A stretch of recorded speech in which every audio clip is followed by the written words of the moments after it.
Why is working from home good for my business? More efficient, more productive, and more cost effective. 3 areas that we've identified that will make most difference to most businesses.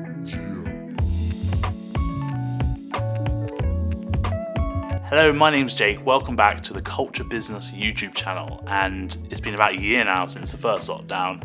And a few months after that, I ended up making a video that was what you need to know before working from home or something to that effect. It's now the 3rd lockdown. That needs a bit of an update. And I'm also going to direct it purely at businesses this time. So people that have employees are working from home. But if you're one of the people that are employees of a business and are working from home, don't worry. I've got you covered completely. We are making a video soon about employees and how working at home can be more effective for you. A lot of people still think, why is working from home good for my business? It's just something that I'm doing because we can't go into work because of COVID. But even past COVID, there are still benefits, and it's all down to the idea of lean production. Human resource changes and reorganizing your business can make your business more efficient, more productive, and more cost effective.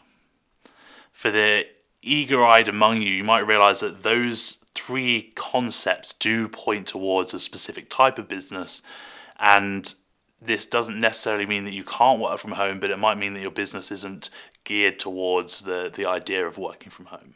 A lot of you might be thinking, why on earth are businesses not striving towards productivity and making more money and losing less money and being more efficient in their business? Well, it's not that they don't want to do it, it's just that they value other things above it even more, just like the creative process, for example.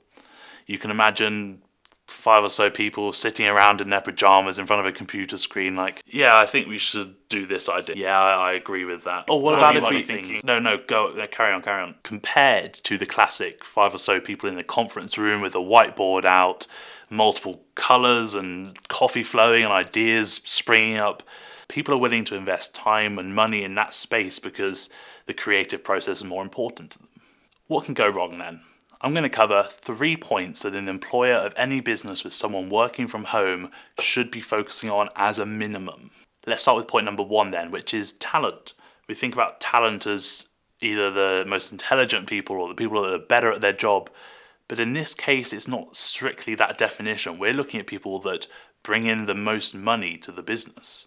We can differentiate that in these times because during coronavirus, a lot of people do just focus on the people that are bringing money in directly. Even if you're planning on everyone working from home forever, and especially if you're not, you can't afford to think of people as inanimate objects.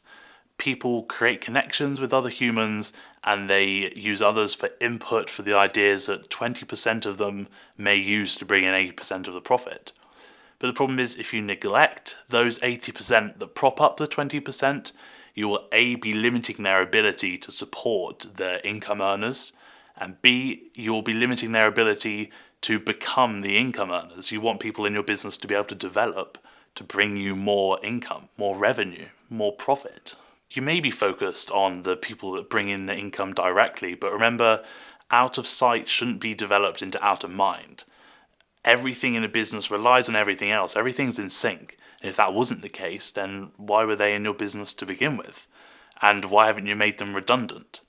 Which you shouldn't just automatically do, and it'll bring me on to my next point. Point 2 is survivor syndrome, a term that was made to describe what was happening during a wartime when people would come home from the war and others wouldn't. They wouldn't feel like they deserved to come home any more than they did, and they would experience negative side effects because of this.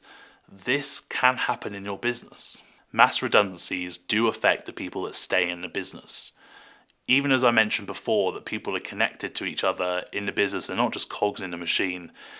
Even when we remove that effect, even when they're completely separate from the people that are being made redundant, it still affects them negatively. Picture this. You're in a sales team, and although you're not particularly interactive with each other, you come in one day and 50% of the desks are empty.